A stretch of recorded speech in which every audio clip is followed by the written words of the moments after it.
Welcome to Acharya Shunya's Global Satsang. Acharya Shunya is a modern teacher of non-dual Advaita Vedanta philosophy from the Upanishads and Bhagavad Gita, the lived practices of Vedic yoga, and the transformative knowledge of Ayurveda lifestyle wisdom. Her teaching changes lives, enabling happiness, well-being, and spiritual abundance. For seekers of the ultimate truth, these teachings awaken consciousness and assist realization of the sovereign self. Acharya Shunya is a Vedic wisdom holder of an ancient lineage. She received traditional training under her guru, Baba Ayodhya Nath, in Ayodhya, India. Baba tasked Acharya Shunya to bring these teachings to the modern world. As a teacher who has walked this Vedic path from darkness to light, from emotional bondage to spiritual freedom, Acharya Shunya is uniquely able to dynamically communicate these ancient, subtle teachings to modern students. We welcome you to begin your journey of Vedic studentship with these monthly classes. Please be sure to subscribe to our YouTube channel and Vedic Contemplations Facebook group for ongoing study with Acharya Shunya.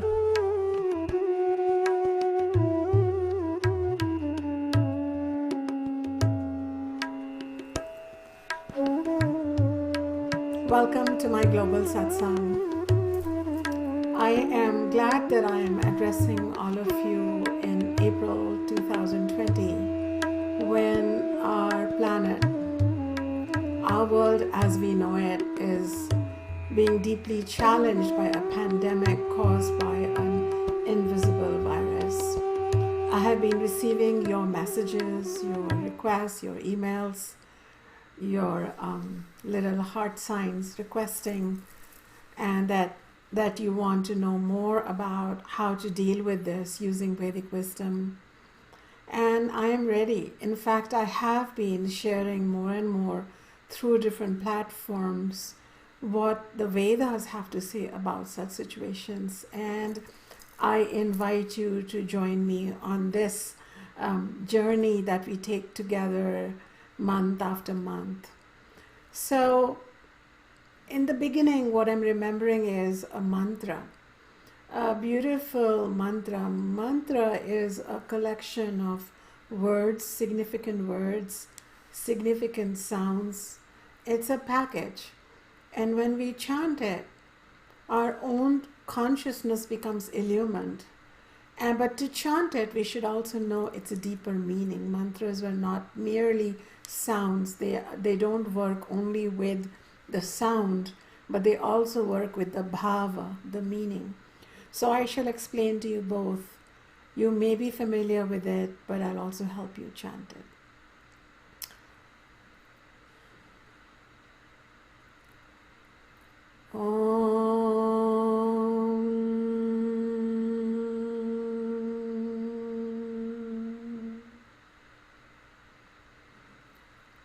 Asato ma satkamaya,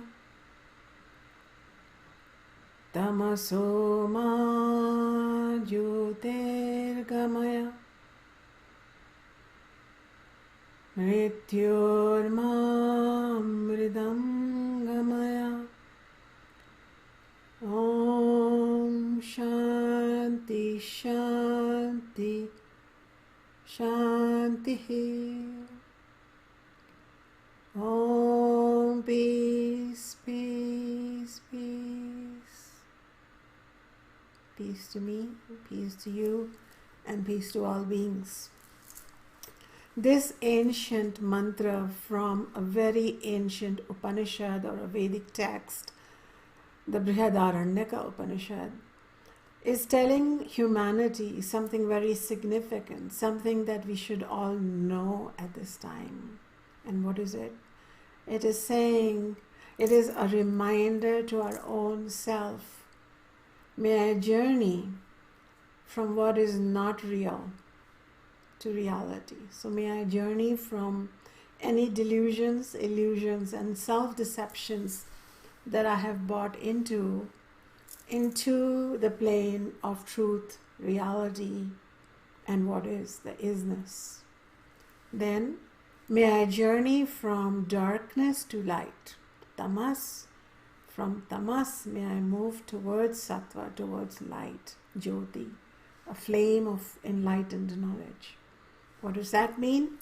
May I not remain imprisoned in the darkness of my own mind, where I am getting strangulated, suffocated by my own negativity that my mind has become arrested into.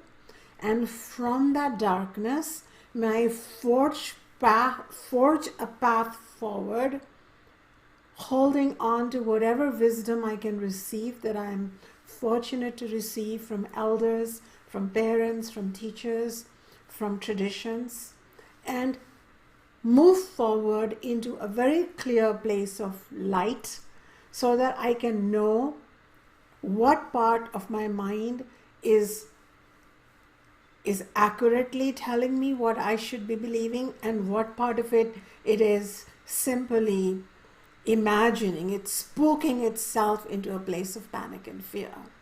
And thirdly, this mantra says, I'm always afraid of my perishable body. I know that my body is not eternal. I know that my body will decay with age or with disease, and ultimately it has to deal with the death or its ending. Therefore, while I am in this perishable bodysuit or container, may I find, recognize, and become established unto what is imperishable, eternal, and immortal within me, which is the observer in me, the witness of this body, the pure self, which is divine consciousness. So clearly, even 10,000 years ago, human beings had this journey laid out for them, which has become even more critical now than ever, that we move from self-deception to reality. We move from negativity and suffocation in our dark minds to light, to awareness, to clarity, and to expansiveness and more choices. And we accomplish that change in perception from believing that we are that perishable, transient, matter-based body to we are that eternal, immortal, divine being. We are pure light. We are pure consciousness. We were here before this body. We are expressing ourselves through this body, and we shall be here when this body ends. We have complete sovereignty, complete freedom, and may I remember that. Would you like to chant with me? So I shall lead by chanting one or two words of this mantra, and you shall follow. We always start with Om. When we chant Om, it's like when we chant this mantra Om, we chant it to evoke a non-physical dimension, to evoke a non-worldly memory, to evoke something that is not perceptible by these senses, but it is the subtle truth on which our whole being is established. So let us chant Om, not so loud that the whole world has to hear it, but enough that you can hear it and feel like that your grossness is becoming more subtle. The gross part of you, the sthula sharira, the denseness of your being is settling or dissolving into the softness and the subtleness of your being. You can put your hand here if you want. You can be in mudra. You take a deep breath in, and then as you exhale, you chant Om.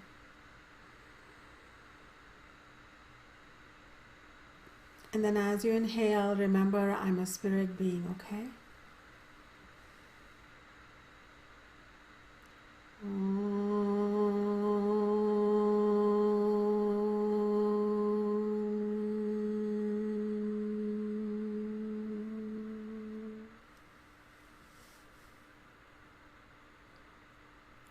Asato ma satkamaya tamaso ma Jyotirgamaya Mrityorma Amritam Gamaya. Om Shanti Shanti Shanti. Om Peace Peace Peace.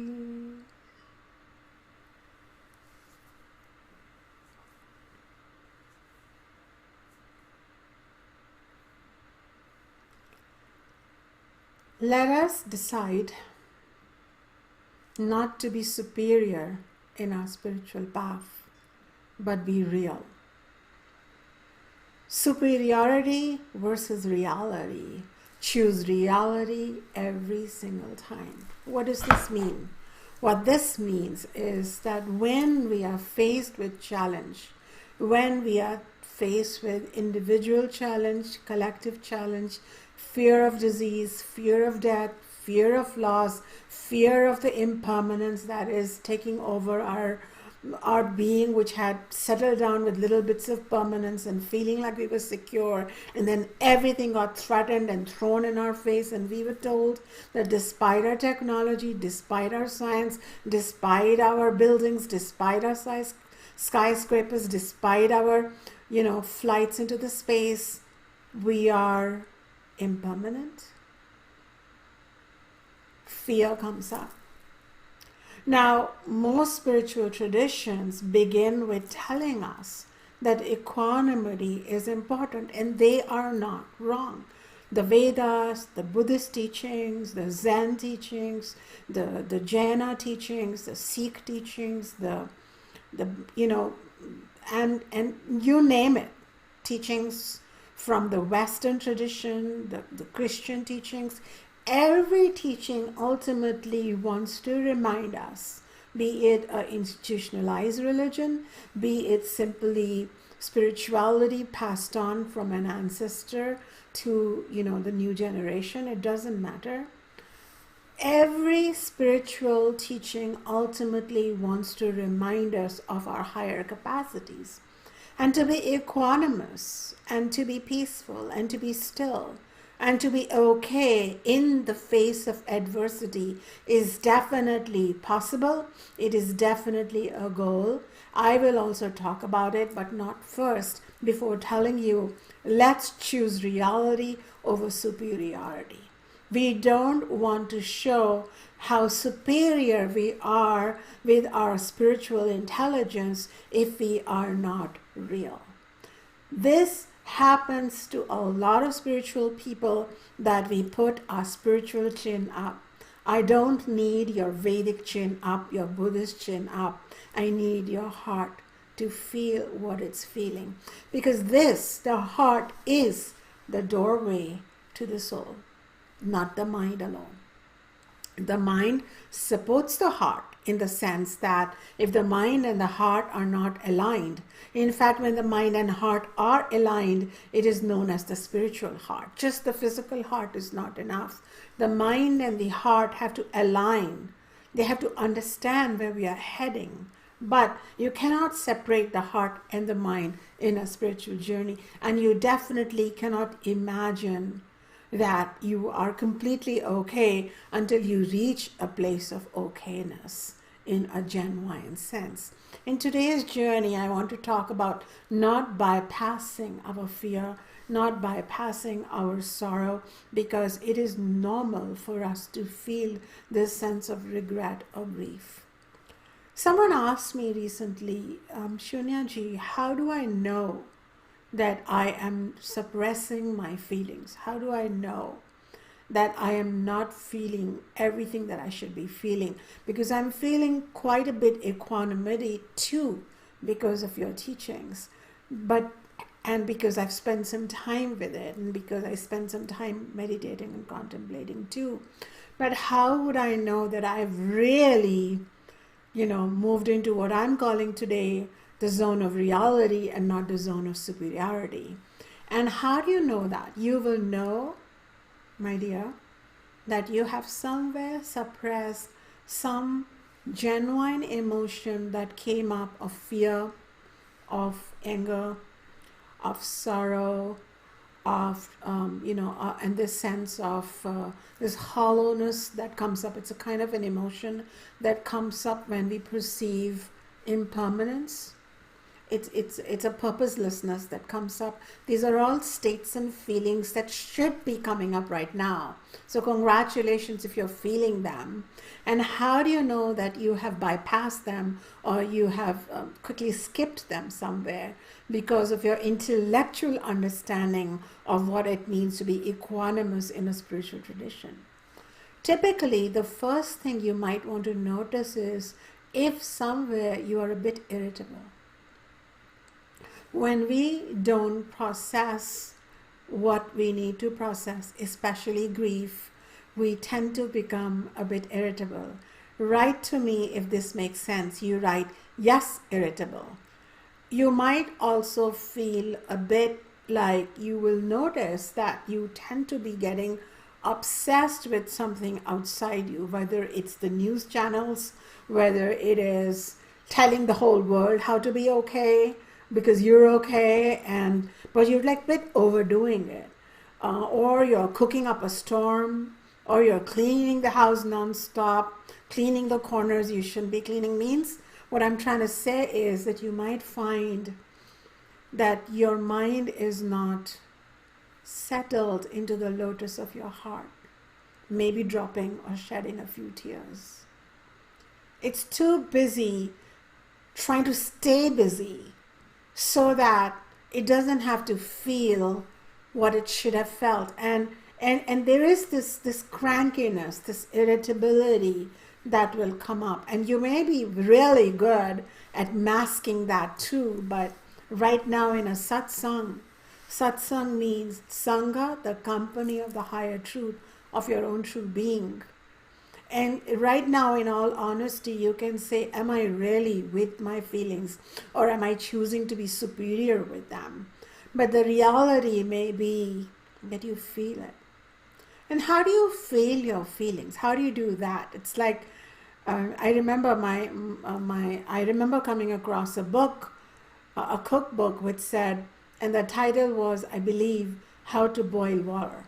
It's like, oh, what it meant was, we're going to teach you the basics. Let's begin with the beginning. So how do you feel feelings? And I've not read any book on it. And I haven't come across, step-by-step teachings in the Vedas on how to feel your feelings, because probably when the Vedas were written, and because the Vedas have humans who are characters in the Vedas who are so full of passion and anger and fear and enlightenment and the whole gamut of emotions, it was clearly they were not trying to sit like this and be all equanimous suddenly. They were very much in the throes of life. And looking at their stories and then going through my own life and a period when I tried to be superior, not real, because we all do it probably. That's like the quick route to thinking, oh, I got it. Oh, I got the knowledge. Oh, yeah, I figured out what it means, shanti. What does peacefulness mean? What is accommodation? What does samatvam, equanimity mean? I got it. We check off an intellectual list. But I can tell you from my experience, from the experience of countless students I have led through this pathway from being superior to being real, that the way to feel your feelings is to allow your mind to not necessarily do something in a fixed manner. There are times when you should just be with yourself and your angst.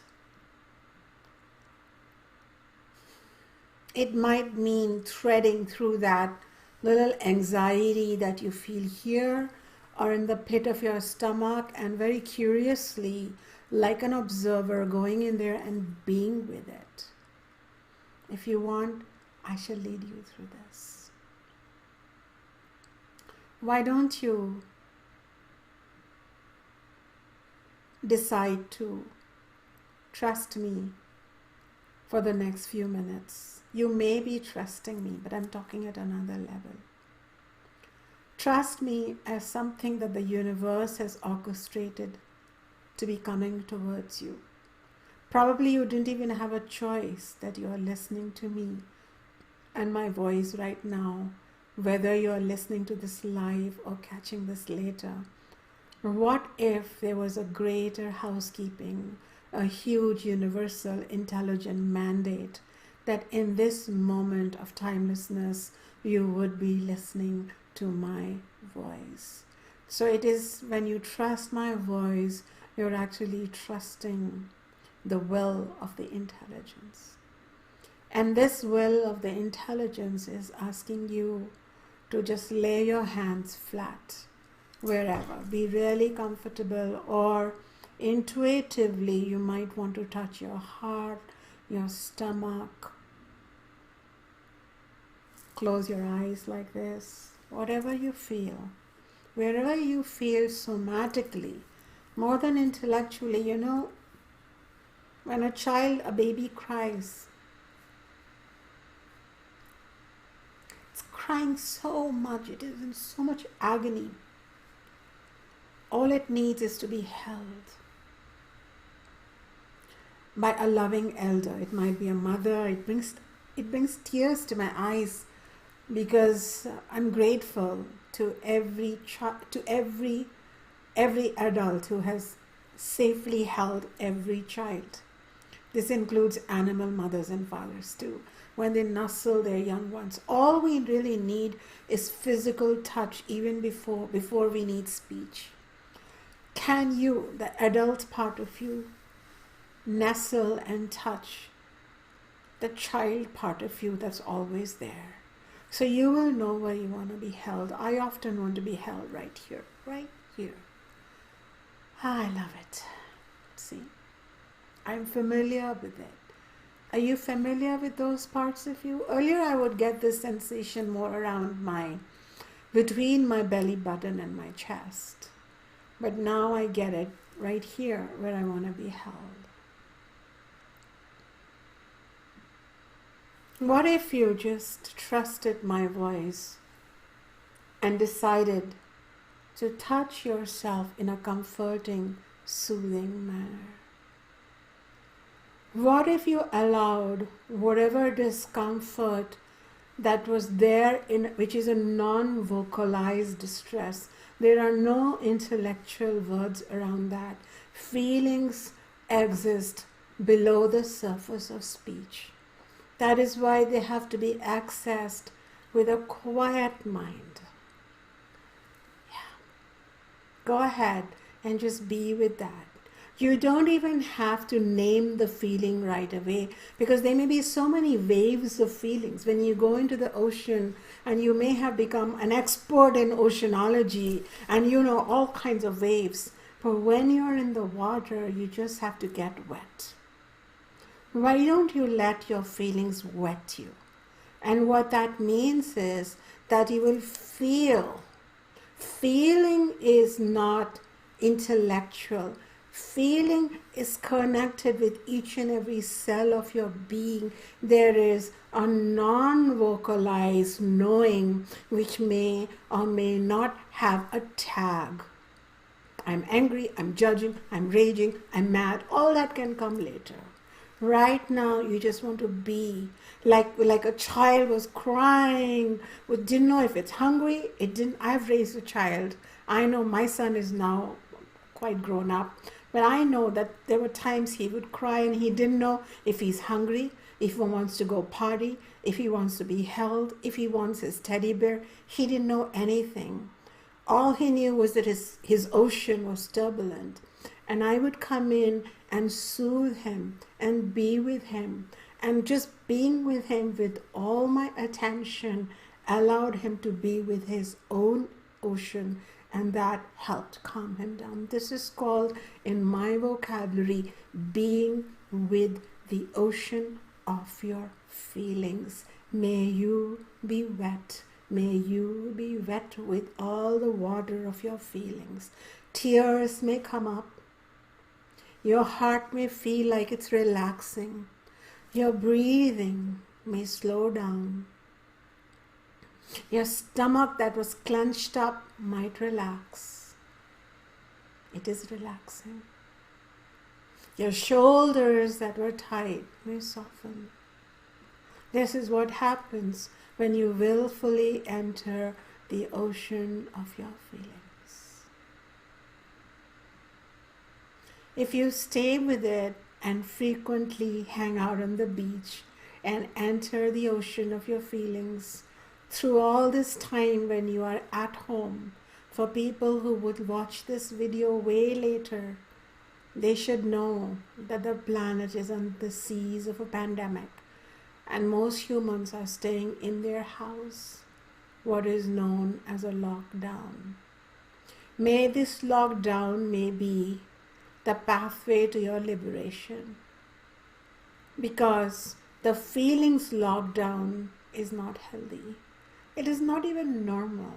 Like a child, you should cry, you should laugh, you should be completely unapologetic about your feelings. Why do we want certain feelings? We wear them boldly. Look at me, I'm peaceful. Look at me, I'm equanimous. Look at me, I got it together. Look at me, I'm patient. But we don't, and then we hide the feelings that shouldn't be there. But have you seen a 2-year hide its jealousy? Now, I'm not a spiritual teacher who's saying jealousy is our way to nirvana. All I'm saying is reality is our way to nirvana. If you have jealousy, might as well put it out there, because then you know it. It won't be able to fool you. Your best friends can see it. Your teacher can see it. They can advise you. You're in a much clearer path than hiding it somewhere in a dark chamber of your being. And today what I want to talk about is hiding fear. Because fear does come up. Fear of death is the most crucial and most fundamental fear. That is why you take a newborn, and I've not tried this, I've read about it, that you take a newborn and you make it physically unsafe. It doesn't even know its physical dimensions, but if it's hanging or if it's in a certain position in a lap where it thinks it will fall, its soul memories of previous falls and previous deaths would awaken. And it would clutch to the mother, it would start crying if it cannot clutch. Everybody wants to be physically safe. And right now, humanity as a whole is not feeling physically safe. So I want you to be trusting my voice, trusting that it's okay to get wet in the ocean of your emotions and feelings. You don't have to necessarily be intellectual about it. And probably one wave, a tsunami that is around us, is the tsunami of fear. I want you to be okay with it. I want you to know that I'm with you in this. I want you to know that you are not alone in this. I want you to know that even though you will get soaking wet when you come back on the beach, Brother Air, Father Sun, Mother Earth will support you. And lots of spaciousness will be created within you. Once you feel what you need to feel, you will be okay despite feeling the fear.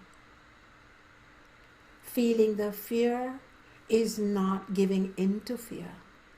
Feeling the fear is healthy, because when you feel the fear, you will then be able to move beyond the fear and do what it takes to be more safe, such as certain health improving tips that you can incorporate in your life, etc. But those who have not felt their fear are behaving in strange manners, in self-destructive manners. They are behaving or they are destroying themselves through the repression of their emotion. I really hope when I come back and my team tells me how you received my satsang today, you would have shared with me how you have become wet with your dominant feelings. Please write, I am swimming in the ocean, or I am feeling quite wet with my feelings. Go ahead and tell me. Tell me that you are soaked from head to toe. Write to me, my dears. Yeah.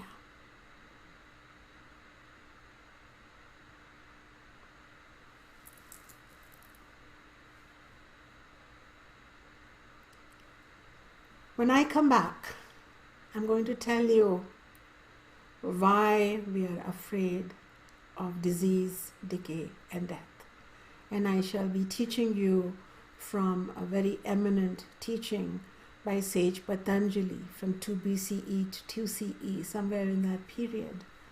She gave us some beautiful, very simple teaching to understand what happens exactly.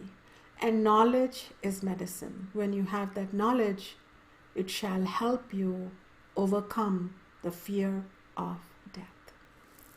Why are we afraid of death? The Vedas tell us that we are reincarnating beings. We have been dead many times. We have been born many times. We each have multiple stories that we are living, just like we go through multiple stories at night when we dream. One dream begins, it ends. One dream, another dream begins, it ends. In the same way, we are going from story to story to story, and each story begins with birth, ends with death, and then it begins with birth, and then ends with death. And if we have faced death so many times, why are we afraid of death?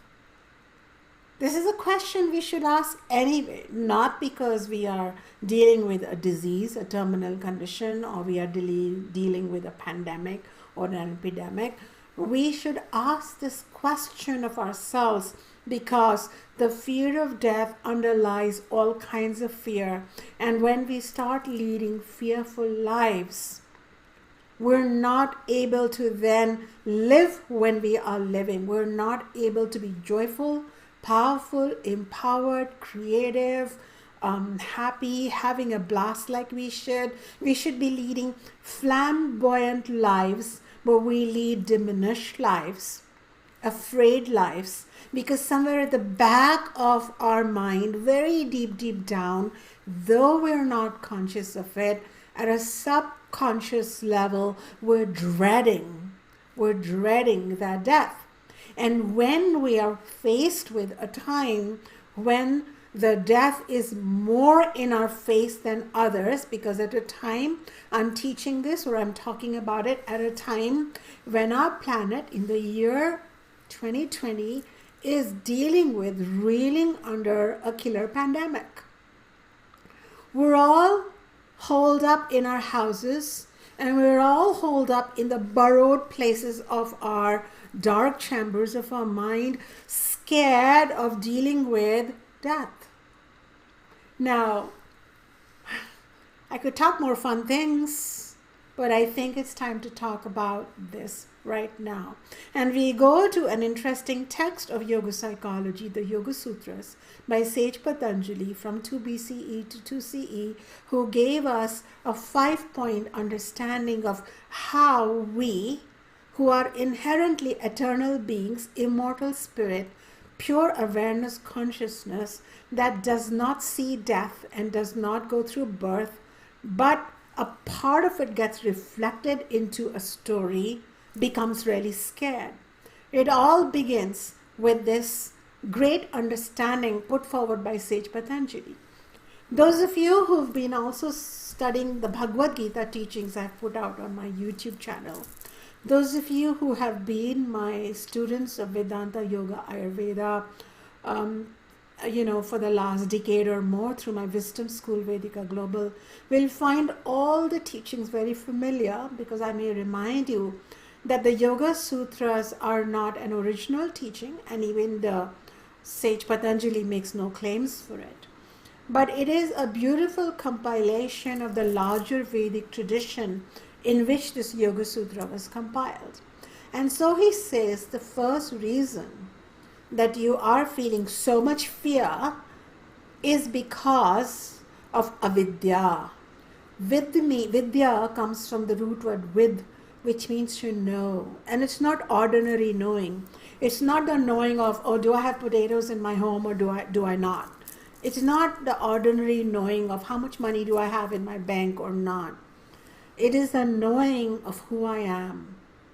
And when we are really simple babies, when we are newborn, we kind of remember that I'm one with the divine allness. I have come from a divine consciousness, and I am not different from everything else I see. And so there is this unconditional love, joy, playfulness. But with time, our minds become what I call sleepwalking or unconscious. And we forget, we forget that memory of who I am. We are limitless, we feel limited. We are boundless, we feel bounded. We're all knowing, but our mind says, no, I don't remember. I don't even remember what I ate yesterday. How can I be all knowing?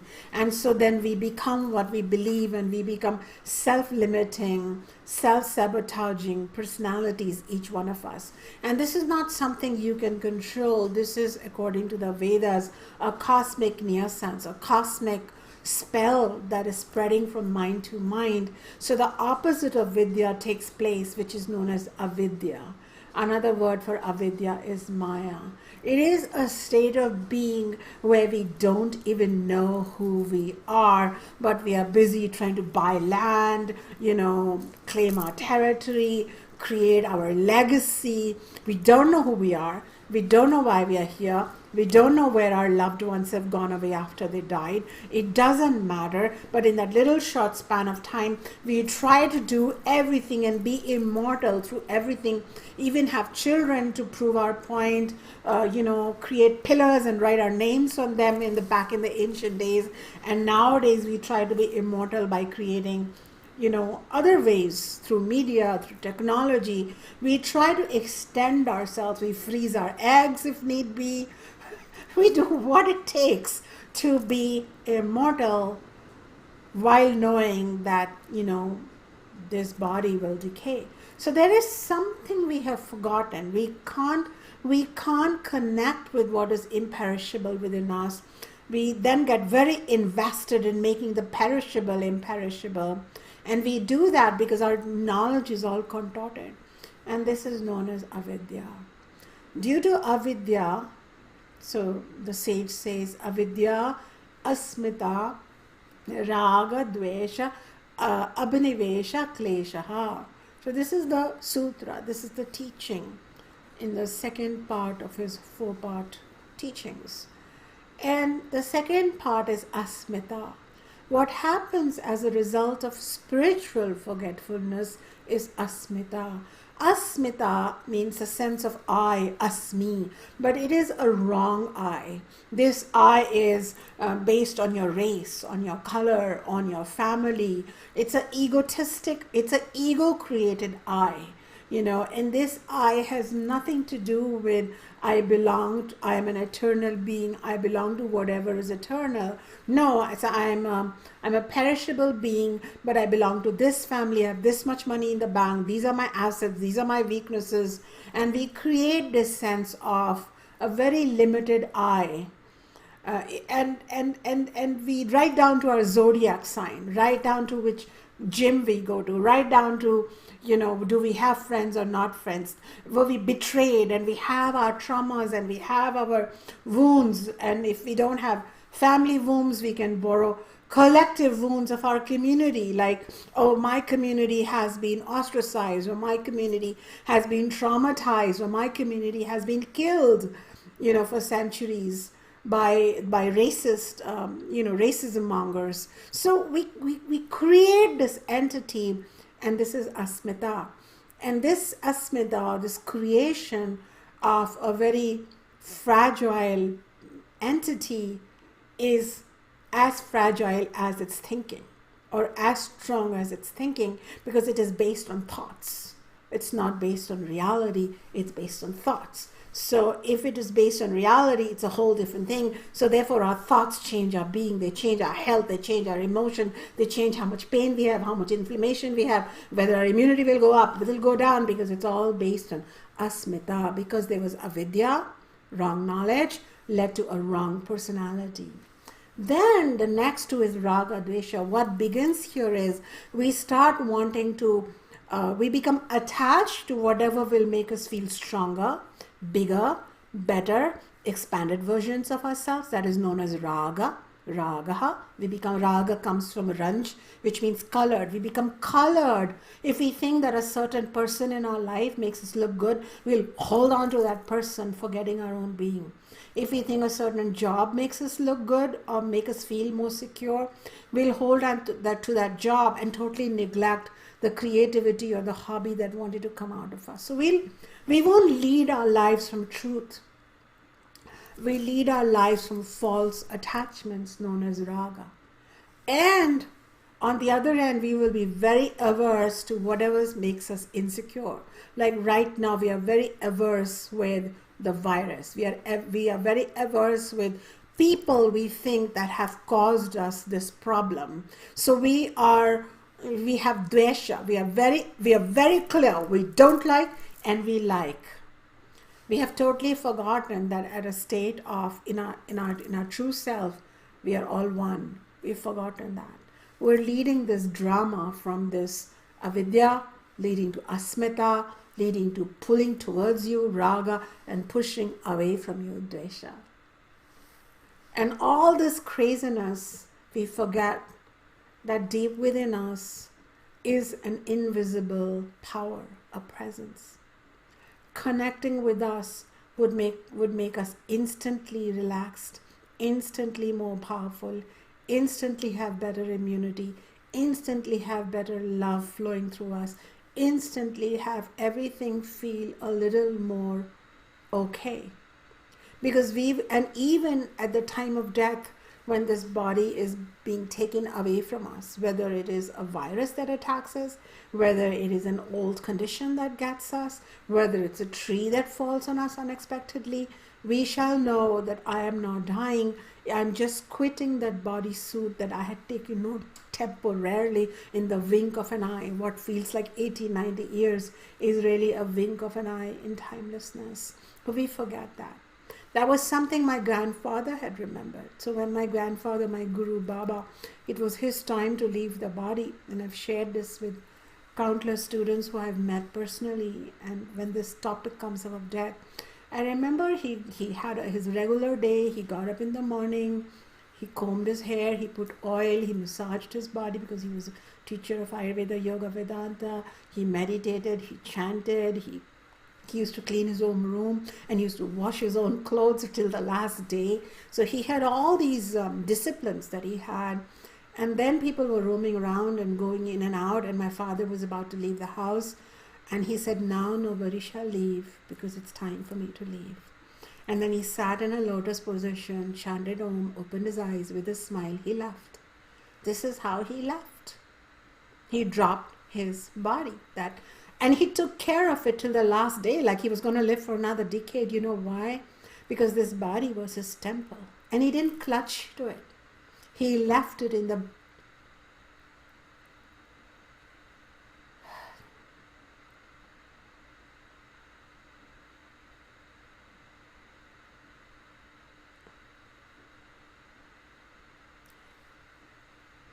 He left that body that I was so attached to in such a way that imparted me the ultimate lesson in detachment.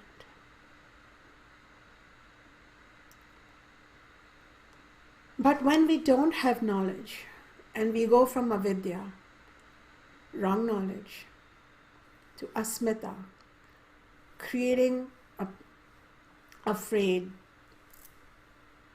identity which is clinging to what is perishable, pushing and pulling, raga, dvesha, sooner or later this last sorrow-causing belief enters our being. Klesha means wrong belief, which is known as abhinivesha, fear of death. We fear death because we think it is our end. We fear death because we think that we are this perishable thing.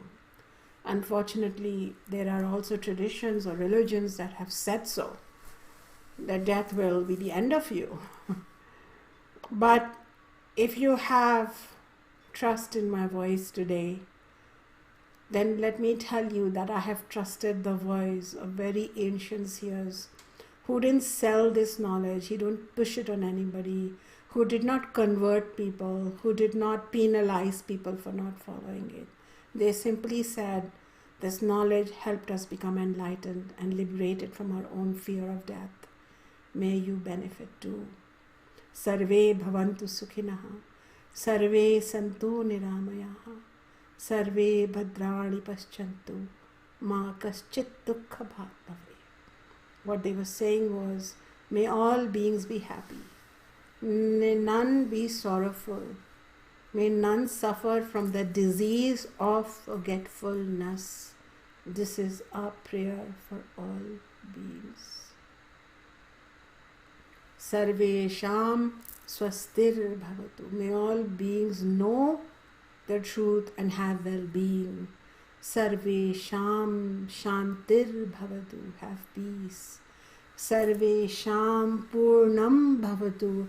Experience the wholeness that dwells within them. Sarvesham mangalam bhavatu. Then even if things are difficult, they will have something auspicious to hold on to.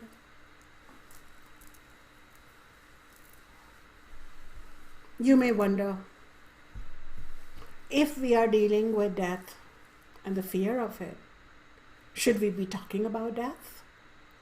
That is why in the first part of my discourse, which usually goes on for about an hour and a half, once a month, for my students worldwide, I began with acknowledging whatever fear we have. Please continue doing that. And if you've missed that part of my teaching, please find it and listen to it again and again. At some point then, when you are allowing the feelings to come and go but not becoming those feelings, then you are ready to, in a realistic way, move towards acknowledging something that is permanent within you. And knowledge of that inner permanence allows us to deal with the non-permanence, the transience, and the suffering we deal with. Somebody asked me, how are you feeling nowadays? Shuniti, what are your feelings? My feelings. I didn't know what my feelings are. But there is a teaching in the Bhagavad Gita which says, Atmeva atmana tushtaha na nandati na dvashti. What it means? When you come into a deeper knowing genuinely, not bypassing it, not push forwarding it. So I'm sharing a state of mind where I've arrived at after almost 5 decades of being immersed in this. But you can come there where you feel Atmana tushtaha, you feel content in the knowledge of your inner permanence. Na nandati na dvashti. Neither you get too excited when things are going well for you outside, yay, nor do you get too upset when things are not going well for you. Oh shoot. We don't go into these extremes. So if you want to know my feelings, my feeling is a relatively inwardly established place. So I'm going about not being careless. I have been asked by scientists of this world to wash my hands. Modern scientists, I do that. I have been asked by ancient scientists from India to swallow turmeric. I do that. What I know, I can share with you. I have put out a booklet on what are the Ayurvedic teachings to enhance your immunity. And if you are not done that yet, you can always download it from my website. I'm going on every platform that I'm being invited to, which there are many. So as much as I can, I am sharing from this place of stillness. Probably the presence of people like me, and I'm not the only one, is helpful, because when I was experience angst, fear, losses. It was really helpful to see my grandfather, to see my father relatively in a relative place of equanimity. But their equanimity didn't come from quickly, intellectually sliding into that place, which is then really false superiority. And when I am, say I have found out that one of my cousins has in India has tested positive. She's my little sister. I'm very fond of her. Now say we have some loss, say we have some personal loss. That doesn't mean that there won't be tears. And do you think that it really needs to be personal for it to have some sorrow come up in me? When I see the losses of people I don't know, when I see the suffering of people I don't know, I have same and more pain, but then I allow this pain to flutter in my chest. I touch her, I'm with her, I be with the bird, and then I let her go away. Can you do the same? This is what it means by returning to equanimity, not being equanimous like a zombie. Return to equanimity, return to that inner space of tushti, or atmeva atmana tushtaha, and have this ideal of not letting anything be too overly powerful than you. And I got this lesson many times. I remember even with my own father, one time he came home and he told me about some I was a child, I was in school, and some competition that I had won and my sister had won in her grade and I had won in my grade, and I started jumping. Yay! And I was feeling so full of it, that it's me and not the other girl or not the other person who won it. And my father just said, "Na nandati na dveshti." Don't let such a happy news make you jump so high that when it's not a happy news, you will jump too low. Such beautiful teaching, grade 8 or 7th. So that's what I'm asking you. And if you go back from the fear of death to the pushing and pulling of how you want things to be, to this asmita, this creating this very fragile, I can't deal with this, I can't deal with that, I have this cholesterol, I have this diabetes, all this memory because of wrong knowledge. And that is why you have come to Satsang, and I feel it is my dharmic duty to share with you who are you. You are Nitya, an eternal being. You are Drishta. You are a witness of all of this. You are not that. And maybe I shall be able to plant some seeds in you so that even when your body ends, you, who is endless, limitless consciousness, can remain in a state of poise. If your body goes through some disease, some aging, some upmom, some difficulty, you are able to be more established in that knowledge of the eternal self. And knowledge of that eternal self, according to the Vedas, leads us to lead our life from a higher vibration, a higher paradigm. And what better time than to remember that paradigm right now. Therefore, there is another feeling that you can enter. There is another wave in the ocean of feelings that you can join me in right now. Imagine yourself on a beach. You are observing that ocean. So you are the observer. Let a part of you remains on the beach, which is the observer, and a part of you go and enter that ocean. So that is the actor part of you, and there is an observer part of you. The higher mind and the lower mind. Lower doesn't mean suppressed. It's just high and low. High is connected to being an observer. Lower is acting. let the lower mind enter the ocean. It is feeling its feelings, but then the higher mind and the lower mind remember what they have learned today.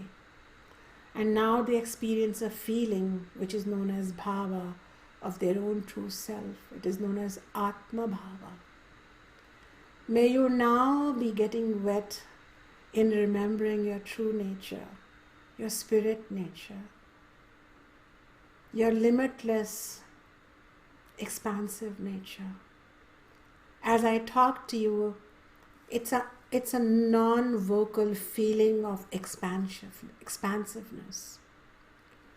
Security lives within this feeling. Experience an inner feeling of security. Happiness lives right here. You don't need food or sex or money or name or fame.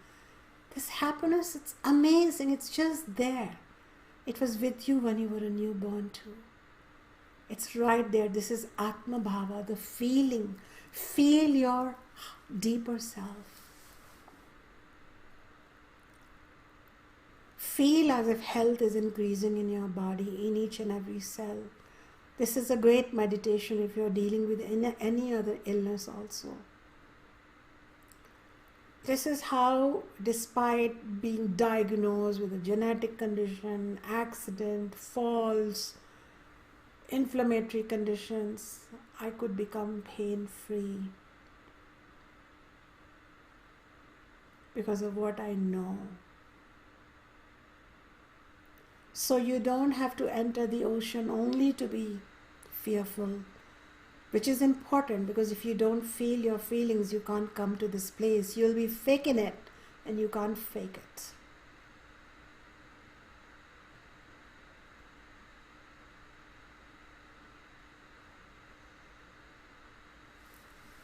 I hope you benefited from the deeper teachings. I would like to talk about a few more simple tips that you can do to catch yourself from either not feeling what you want to feel or not spending enough time with the feelings of your true self, which is the feeling of inner happiness, inner relaxation, not controlling things, just allowing things to be. I can share with you a few tips. I'll be right back. In the meantime, I want to say we're very soon going to be engaging in a question and answer session. In the entire Vedic teaching proceeded with somebody stating their feelings or a question mark, and the teacher responding. I would love to engage with you in that manner. You can also share with me where you come from and if this teaching is something that you want to employ in your life. Please, if this benefits you, do not hesitate. Continue trusting there was a reason you are listening to me and my guidance today. Be right back.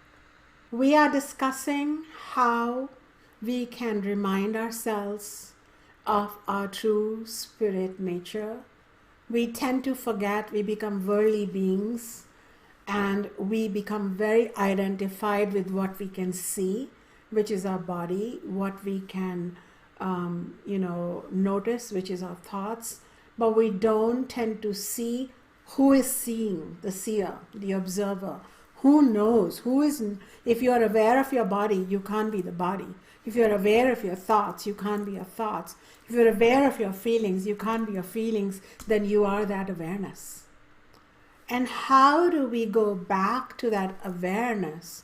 What are some of those quick tips? Because those quick tips will help us in difficult times when our planet is being challenged, either for an economic crisis or a medical crisis or war or political reasons, whatever be it, there will be some crisis or the other. And the answer to responding to that crisis, there are some simple things you can do, like wash your hands. That's sure, that is something you want to do for with as much sincerity and responsibility as you can. But what is some of the spiritual hygiene that you can take up that will help you become strong internally and not become a victim of depression, anxiety, self-sabotage, because then ultimately it will also translate on your physical body. We all know now that mind and body talk to each other. And the answer is to step back from the body and from the mind and go into a place of pure awareness. At this place, there are no knots, K-N-O-T-S. There are no doshas, no energies. There are no gunas, nothing affecting the mind. There is no disease, death, decay, betrayal, sorrow, nothing. When you can be in this place, even for a minute a day, in the 24-hour period, you will come back rejuvenated. So, how do you do that? Sorry, I just dropped something.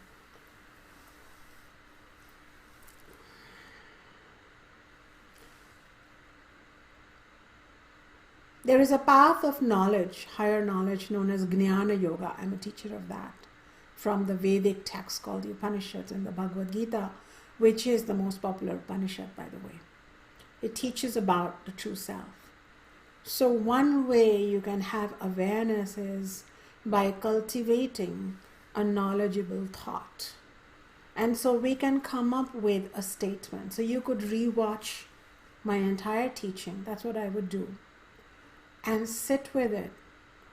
And then come up with some statements which are not spoken by me, but which have arisen within you.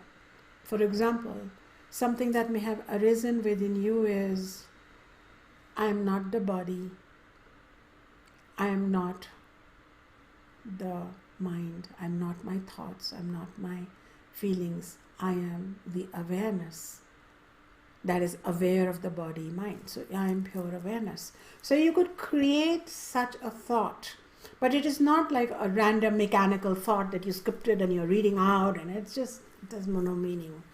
If you trust my voice, trusting the voice of the person who's saying this, and if you're not trusting it, maybe you'll trust it in 10 more minutes, or you'll trust it a year later. So the more you trust, so this trust is not a blind trust, it's just a trust, it's a functional trust.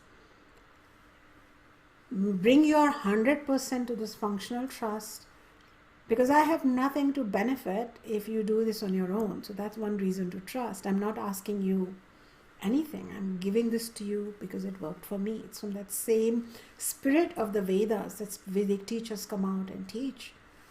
So if you trust my words, then you trust that feeling. You create a self-reminder with a capital S, or a reminder of the higher self. And occasionally think that. When I was in my 30s, late 20s, 30s, early 40s, I had my own reminder, something like, I am Atma. Atma Asmi. So in Sanskrit, that's Atma Asmi. So somebody was like criticizing me or not living up to what they had promised, or they were gossiping about somebody else that I cared for. It's not bypassing, but I would first go into an Atma Asmi. I am Atma. I'm a boundless being. Atma means I am spirit. Once I came from that place, I knew how I had to respond. I didn't have to control everything. I didn't have to affirm things. I didn't have to hate things. I could say something like, I don't choose to gossip. Please give that person a second chance, or look at them again. Become calm and look at that person again. Or I didn't appreciate the way you behaved, or please leave. But I could do it from a different place, from not a place which was, oh, they hurt me, they gossiped, they did that. It's not so much, okay? So create your own affirmation. So this is the way to do it. One is that. You should feel it. It could be very simple as, I am passing through, This is not my permanent home. I've met these characters in a divine play. These are divine occurrences happening. So you can do that. It really works. This is the jnana path, or the path of knowledge. Another way that you can quickly remember, which I have taught in the past, is a mudra. Mudra are actions by the hand, and when you connect, when you connect your middle finger, your middle finger with your thumb, like that, Now go ahead and sit with that. Close your eyes, lay your hands on your thighs, rest. You are in what is known as Shunya Mudra. Shunya means emptiness. That emptiness is not ordinary emptiness, it's not physical emptiness. It is the emptiness of the mind, emptiness of thoughts, emptiness of feelings, emptiness of ideas, beliefs, emptiness of trauma, emptiness of wounds, emptiness of memories. When there is an emptiness, what is inherently full but empty of all those things shows up. That is shunyata, your true self. So it's very interesting, that wholeness is emptiness in the Upanishads. Emptiness is ultimate wholeness. So sit in this mudra, and some of you may feel a letting go.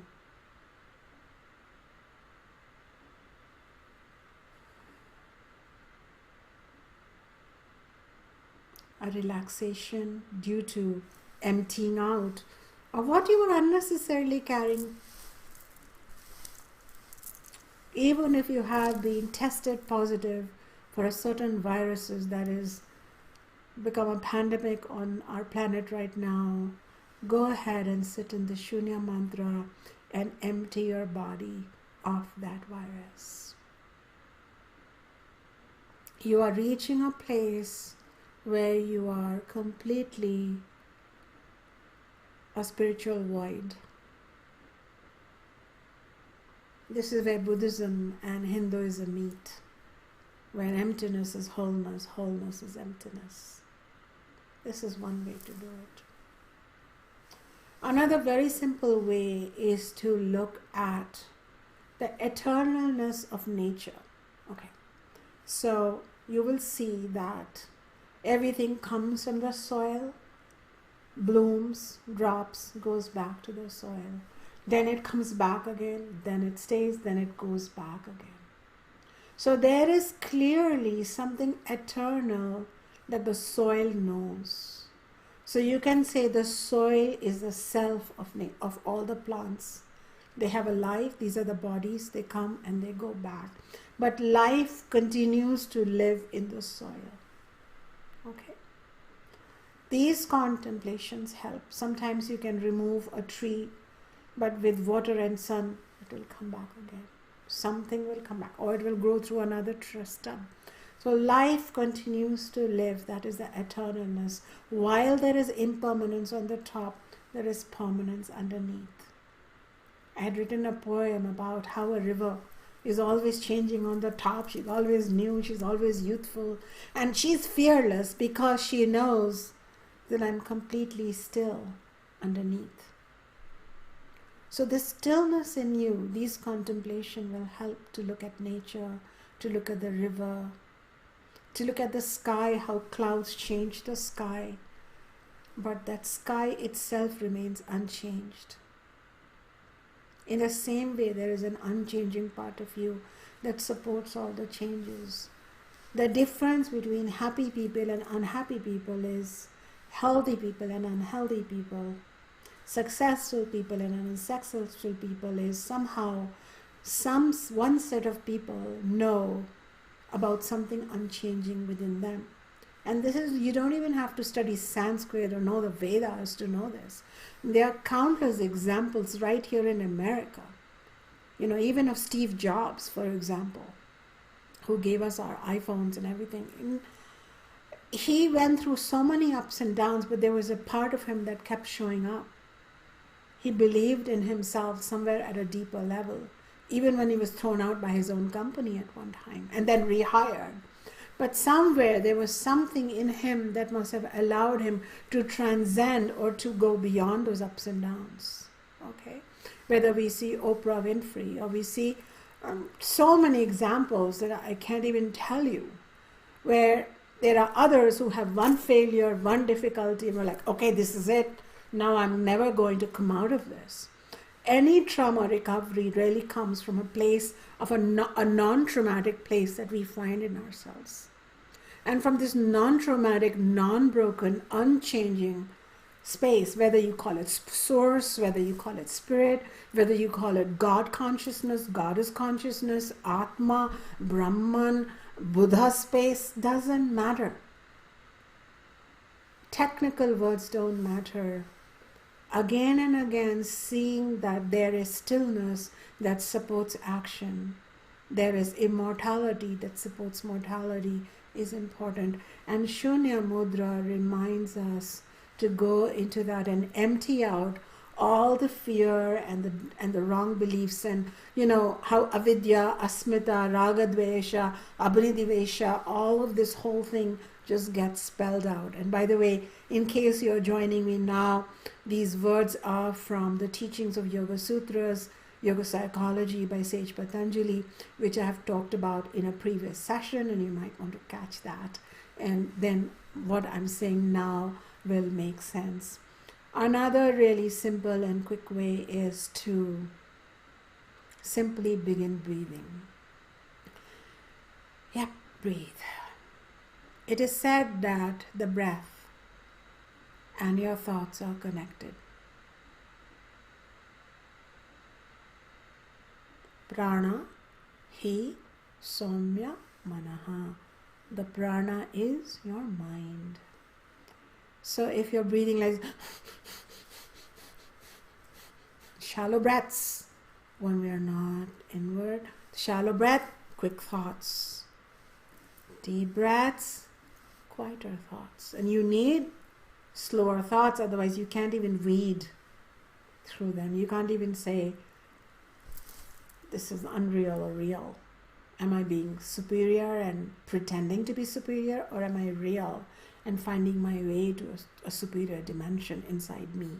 Am I going outwards in my search for happiness? Am I sitting inwards in my inner contentment? What am I doing? But if the thoughts are all over, we're anxious, we're nervous, we're saying things, we're doing things, we're multitasking, and I multitask too sometimes, but if you have to, but it's not often. And even if I'm doing 3 things at a time, I want to be 100% with those 3 things, right? So it's a practice.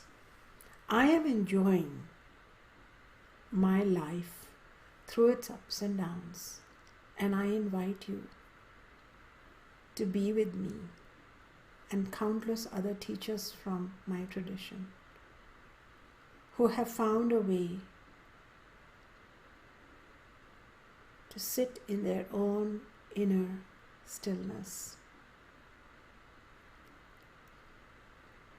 And life can be muddy.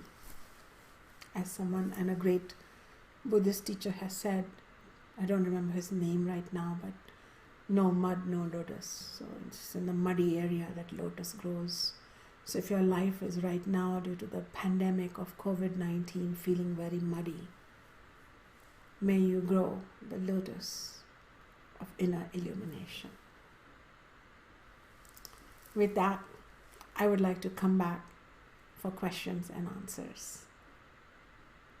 We are now going to engage in a Vedic question and answer session. You can ask your questions based upon the teachings I have given in the April 2020 Satsang at a time when our planet is reeling under the challenge of a pandemic. I'm being supported right now by my students, Soham and Aparna. Aparna, please go ahead and ask the questions that are coming forward. Great. Jema, everyone. My name is Aparna, and thank you, Shunyaji, for today's satsang. I think it's so perfectly timed and perfectly subjective. So thank you. I wanted to share with everyone just briefly a few things. One, Shunyaji has agreed to answer around 8 questions, whatever we don't have time for today within the confines of the time we have set aside for this satsanga. Shunyaji will be answering more questions as they come up in our Vedic Contemplations page. And that's a group on Facebook. So I highly recommend you join that if you haven't already. And it's a wonderful place. It's open to everyone, but you do have to join the Facebook group page. For those of you that don't want to engage in a lot of social media right now, it is possible to save that page link and go directly there so that you don't have to just get the entire immersive feed of Facebook when you want to just participate in this conscious community. So I encourage you all to do that. And then I wanted to share, Shunyaji, I know that you and I you've been my teacher for many years, almost 12 years, and what you taught today has been a beautiful reflection also of the same processes that I've been working based on your teachings for so many years. And I think what comes through to me through this entire COVID-19 pandemic concern, all of that, is that what I'm finding is with all of the knowledge and the details, I'm someone who loves all of the information and all of the wisdom. And what has become really apparent to me through this is that it is the core, sort of the bija teachings, the seed teachings that you're teaching today that have helped me the most. And to connect with my feelings, and to connect with my breath, and to connect with just being still and feeling where in my body I'm having an emotion, and just staying with that process. And what you taught today is so powerful and beautiful, and I really appreciated you leading us through it. And it's something that I think helps when me personally, when my mind is filled with too many factors, too many details, to be able to come back to these simple grounding and mindful experiences that let me connect to parts of myself, both my impermanent, along with to find my permanent self. And to connect these things together allows me to parse through all of this information, this onslaught of information that's coming in, both that I'm reading and also that I'm kind of collectively feeling. I think a lot of us are collectively feeling a lot. And so to come back to to come back to myself, and to come back to my breath, and to come back to my body has been really I'm really glad, because when you share that, probably you're also representing that you don't have to be born in India or know Sanskrit or whatever, it's... Thank you. This is human knowledge. And I think it's so powerful. That's what I love most about these teachings and about your way of expressing it, is that you're able to connect with, teach it for all of us. Thank you. So we do have quite a few questions, and like I mentioned, everyone, I've been taking them down, and I will convey them to Shunyaji. Whatever is not whatever we don't get to today, I have taken down from the chat messages, and I will make sure that Shunyaji receives.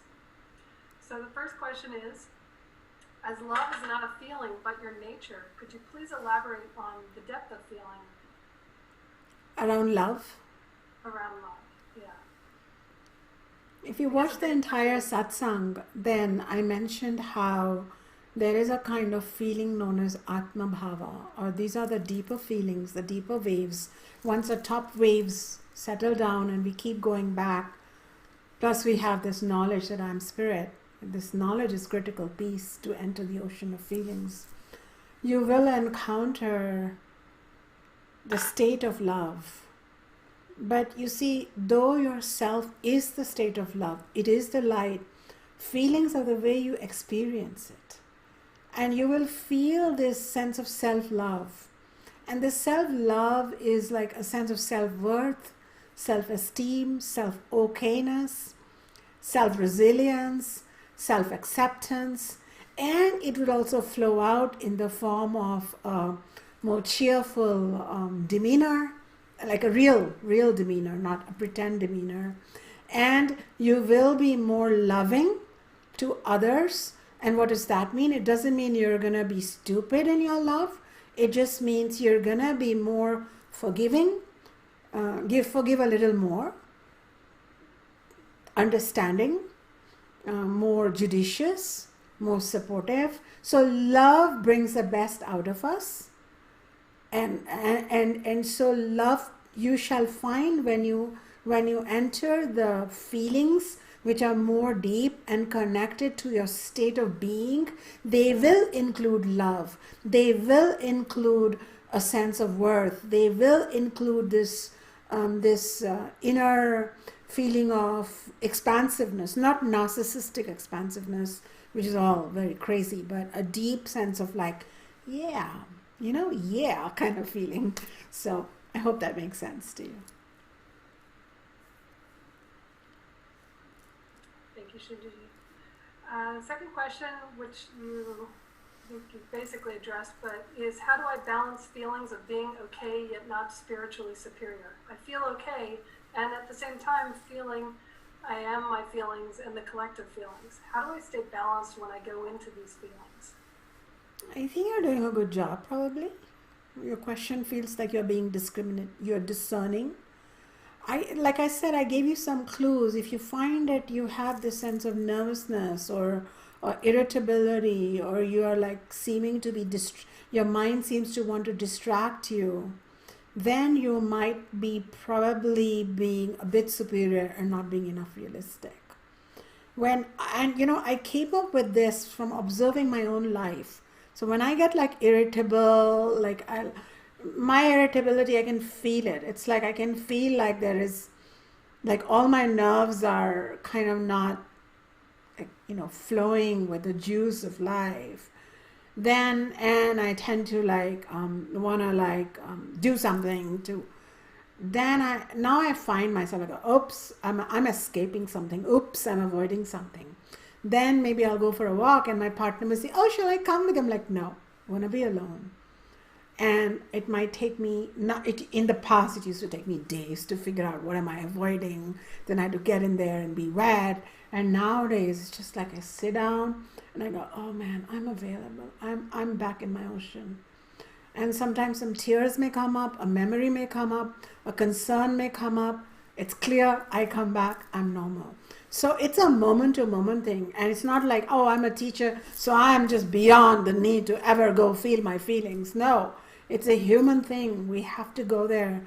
When we stopped living with an active community, we're all isolated. I mean, sometimes we may be lingering with our partner or our kids, but it's not enough. We're all isolated. And so our collective feelings have all chopped up. And so we need to be more mindful that are we constantly touching those feelings. And at some point you will realize that, oh, I'm teaching the feelings of my own self. And you'll feel good. You'll feel like blessed from within. Next question. So kind of piggybacking on that question was the next one. If you can aid with tools so that truth is not intellectualized and embodied, that would be very helpful. The ocean of emotion exercise was great for this time, but how do I embody truth during a time of feeling okay? During the time of feeling okay, how do I embody? Who's asking this? I believe that was Omkara. Lovely. So Omkara and everybody, Bhagavad Gita again shows us the way, and the teacher there, Krishna, talks about a kind of a craziness that takes over when we are okay and happy and going, and it's called sprihaha, if you may remember my teachings from Bhagavad Gita.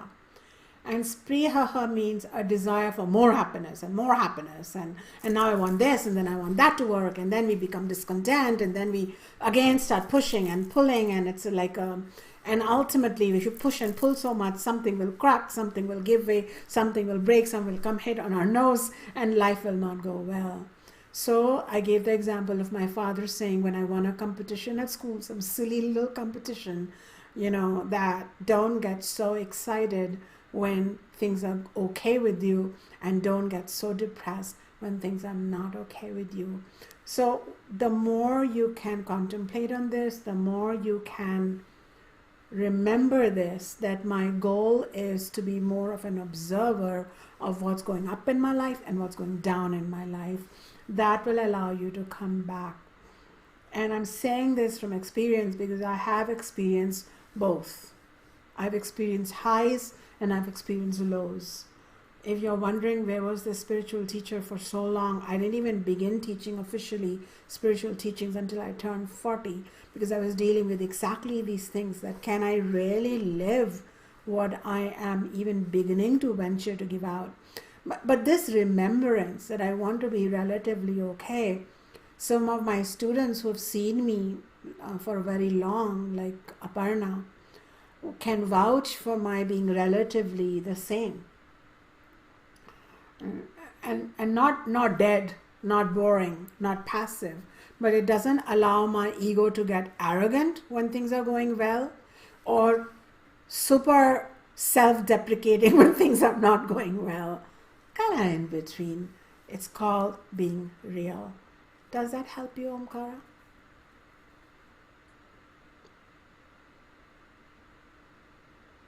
Next question.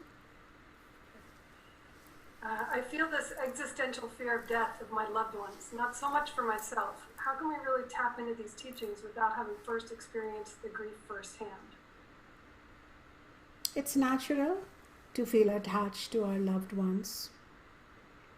And again, we have to go back, listen to my satsang again. And my recommendation is, if you like what I'm saying, and when I say like, not from an approval perspective, but if it's aligning with something, it's picking on some hidden memories within you, listen to it again, 15 minutes a day. Think about it. Our parents, our family members, our loved ones, this is a work I've had to do, and I think I'm still working on it. We all have to keep being vigilant with it.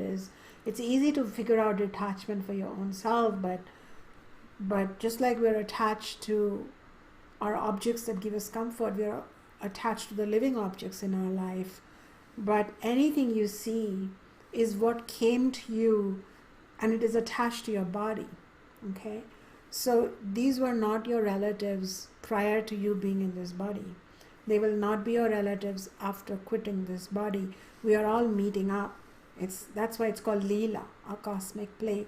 So what you want to do is have concern for your parents, but you don't want, or your loved ones, but what you want to do is understand that your loved ones are also powerful beings.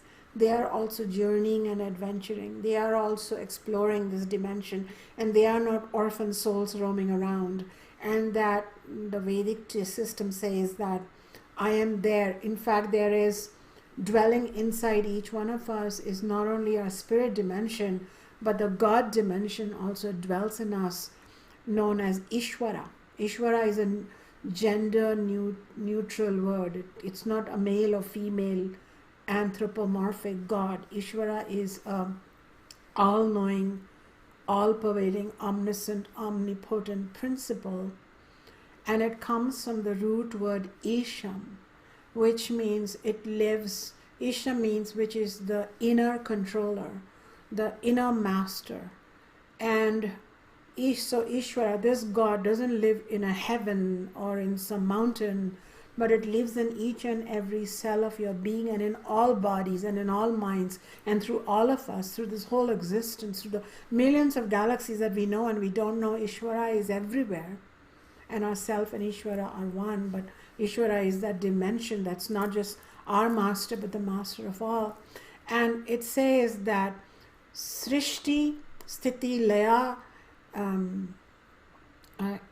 Laya, these three things are the department of Ishwara, which means creation of a cell, life of a cell, destruction of a cell, creation of a galaxy, life of a galaxy, annihilation of that galaxy, creation of a thought, life of a thought, end of resolution of that thought, creation of a living being, life of a living being through a story where they meet each other and call each other loved ones, end of that. There is a greater intelligence known as Ishwara, so beautiful, not a God of form that belonging to Hindus and not to Christians, but a universal intelligence is known as Ishwara. And this Ishwara is taking acute, accurate, millisecond care of your loved ones. My father is 86 and he's by himself in India. My plan was that I told him, anytime you need me, I'll drop everything and come take care of you. That's my dharma as your daughter. And I told my students. And I told them to make me so technologically supported that I can teach from any part of the world. At one time I used to teach one-on-one, and they worked with me to support me so that I could be with him. But then I found out that, because of the pandemic, the airports are closed and we can't fly to each other. I had this moment of, and I was with that sense of powerlessness, hopelessness. And then I emerged from it as an observer and remembered he's not alone. Ishwara, who has looked after him before I knew him as my father, who is with him through his every story, will determine his each and every moment. Trusting in a greater will, a divine will, a higher intelligence supports the whole process. And this is how I would work with your loved ones. If you are relatively new to me, who is the person asking this question?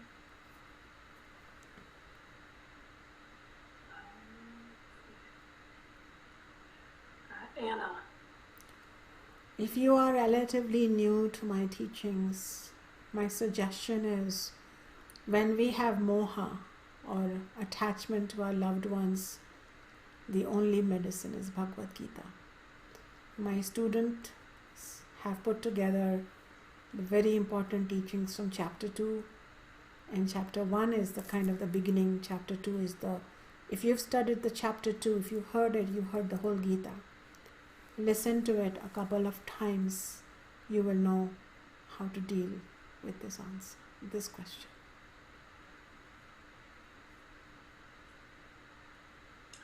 Okay, the next question is, where does acceptance come in within this context? In other words, when do we move on from fear, whatever other feelings, to acceptance? And can acceptance become avoidance or vice versa? Typically, when we deal with a problem, we deal with a problem outside us, we deal with a problem inside us right away, and it's called resistance.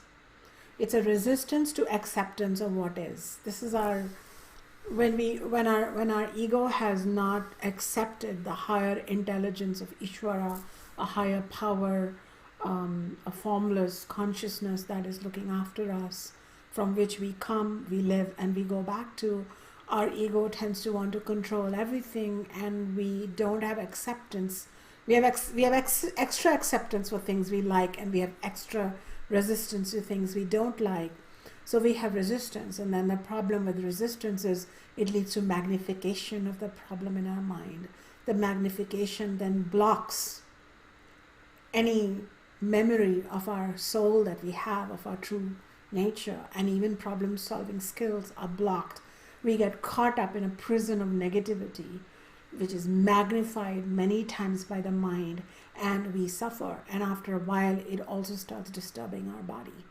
And we become self-fulfilling prophecies, and we lead a life. Even if we live, we are dying every moment. We're not really living.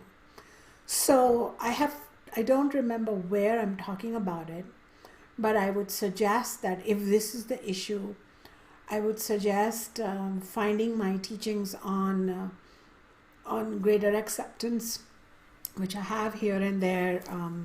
If you find me on social media, you'll find some of my other videos. I'm also teaching, I believe, in a few days, a 2-hour class on emotional resilience with the 1440 Multi-University. That would be helpful for those of you who want that, because this is very, very important. Because I'll go step by step there. But when you feel all this resistance, like had all this resistance come up to, why are the airports closed? As if like the whole world will like stand apart because Acharya Shunya has to take a flight to Delhi. It doesn't work like that. If the whole intelligence has co-conspired for all of us to be separated from each other, I'm not saying that we don't fight the virus. All I'm saying is we bring acceptance to what is. And when we bring acceptance, resistance comes down. And with it, honestly, I have never felt, even when I had thought that I'm going to go fly to my father and take care of him, there was like this, I was weaker from that attachment. And today, when I have let go to say what is, I actually feel I have grown as his daughter.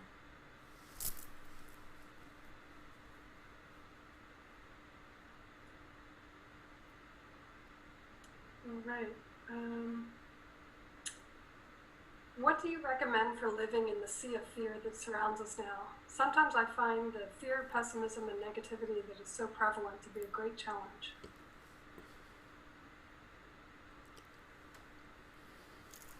All I can say is that find something creative to do. I and my partner watch this much news, enough to know what's going on. What does our government want from us? What does the health agencies want from us? What do we need to do? But we don't constantly, spend all our time opening our senses open to other people's negativity entering us. So I think you are the master of your life, and you can decide whether you want somebody else's negative emotion to wet you, or you want to go play and frolic in your own ocean. It's up to you, my dear. And I'm not just talking to him, I'm talking to everyone here. So stay alert, stay informed, but don't get inundated by negativity. That is up to you. I have never, allowed that to happen, and that's one of the reasons when people come in my proximity, they say, I feel uplifted, I feel energized, because you're talking to a channel who's selective about their input. You can, and if you have, if you're bored, you could watch some uplifting movie. Don't watch too much violence, because that will increase tamas and rajas, heavy and dark things. But some positive things you can watch. You can watch some, I'm planning to watch Frozen 2 tonight. We found out where I can watch it, because I watched Frozen 1 with my niece. So I thought, let's watch Frozen 2. Do funny things. It's not like I watch movies all the time, but typically on Sunday evenings, once a month or once or twice a month, I and my partner watch a movie. So I said Frozen 2. So it's like Acharya Shunya watching Frozen 2, but that's my choice. I want to live in the world of invincible goddess-like women. That's just how it is. I'm also working on a goddess book right now. We're cooking all our foods. I'm taking care of my roses. Fill your life with positivity. And in that positivity, pray. Connect with Ishwara. Ask for help. Yeah. Thank you, Shunya. What would you say is the best way for students to connect with you? I'm imagining you're having quite a lot of outreach from individuals. Is there a preferred way that you would like people to contact you? I want you to know that when you send me an email or a letter through my website, my assistant does forward it to me, and I do read it. I may not be able to respond to you soon, or maybe never, or not anytime soon, but I will, you come into my energy field, and I like hearing from you. Also, sometimes when you write your stuff, I get to know of the topics that I should talk about, so I am still addressing you. I'm not able to lead people one-on-one through this difficulty, but I've created so many ways of people benefiting from what's helping me. So I have recently set up the agency of an online webinar-based circle on the third Friday of every month, known as the Soul Circle. So I believe the next one is coming up on the 17th, is it? You can find all that information on my website and join up. So it would be just like this, an hour long. And in that one, I talk more to you because I see you. So I can have a Q&A, so it will be like a community, like a village coming together. So that's the soul circle. Then I have the Vedic contemplations group, which is on Facebook. Yesterday I posted this whole teaching of myself and my grandfather talking about, the perishable body and the imperishable body when I broke my doll, and the relationship and the knowledge I got. It's a real living memory of mine, living with an awakened, self-realized being. So I post those kind of private things there. I sometimes do online teachings there also. All that is free. Then you can continue coming to my satsang, and then we also have in-person satsangs 4 to 6 times a year coming up. Our next one, probably in May, will again become online. These are called soul renewal opportunities. So soul renewal in spring, soul renewal in summer. So every season there's a soul renewal opportunity. And if you live in Bay Area, if you'd like to fly to Bay Area, you can RSVP, and then we provide you that address. You have to RSVP to those physical events because we can't accommodate everyone. So based on whoever RSVPs, we let you know the place, and then I'll meet you there, and it's a lovely community event. So there are so many ways. Then you can read my book, Ayurveda Lifestyle Wisdom, and start leading the life that I lead from an everyday basis. Even the audio book is now available, and I believe right now it's a free download as a promo on Audible. So I would suggest you run and get that. Then I have a new book coming out, The Sovereign Self, Teachings from Bhagavad Gita, Upanishads and Vedanta. It's pretty much everything I'm teaching, how to be sovereign. This is what you will get. Then I lead retreats, I lead workshops. There's so many ways you can connect. And some of these offerings, like the Bhagavad Gita or on YouTube, all you have to do is sit down with a note pen and really go through it like a classroom and do that. Many of the events are free. Some of the events are paid because they cost to be put together. But remember this, everything that you do with me is coming from an authentic source, and the finances that we raise help us then go forward with our philanthropic mission. Join us, support us, and change your life. That's what I would say. Don't hesitate in re-listening to some of my teachings. Some of my students re-listen to my teachings again and again, and it becomes a source of great solace for them, because what you hear is called jnanam, and then what comes up from within you, from your inner guru, is vijnanam. But you can't get vijnana by reading one book and one lecture, so watch out for that. But over the years, your inner whispers will become very wise. Yeah. Maybe I answered in more details, but I think I keep getting these questions. How do you study with me? Oh, and one more answer I wanted to give was, some of you write questions like, how can I take you on as a guru? And that you see me as your guru, and probably I know that I'm meant to be the guru of some select students in this lifetime. It's one of my dharmas. Right now, just write to me and become core and keep listening. Participate with me in my community on Facebook and in the soul circles and the soul renewals if you can come see me. But we're moving towards a more formal program where we can incorporate students that I have not met yet. Hang in there. There are even deeper teachings for students who become my disciples. I have a whole library put together of teaching various Vedic texts, etc. We plan to make them available, but we don't have enough hands to do that right now. If you also wanted to volunteer with my work and my mission, you can just write to my, you have a contact on my website, and you can write to us and somebody will reach out to you. So know this, that if you want to if you want to become my disciple, and if you sincerely mean that, you don't need my nod. You can keep learning from me, and Ishwara will find a way for us to connect sooner or later. Yeah. Aparna? Thank you, Shunyaji. I believe that's all of the main questions. There was one additional suggestion question asking if at some point you might be able to offer a class on mudras specifically. On what? On mudras. Probably, yeah. Thank you for the input. Yeah. Thank you, Shinji. All right, so it's perfect timing.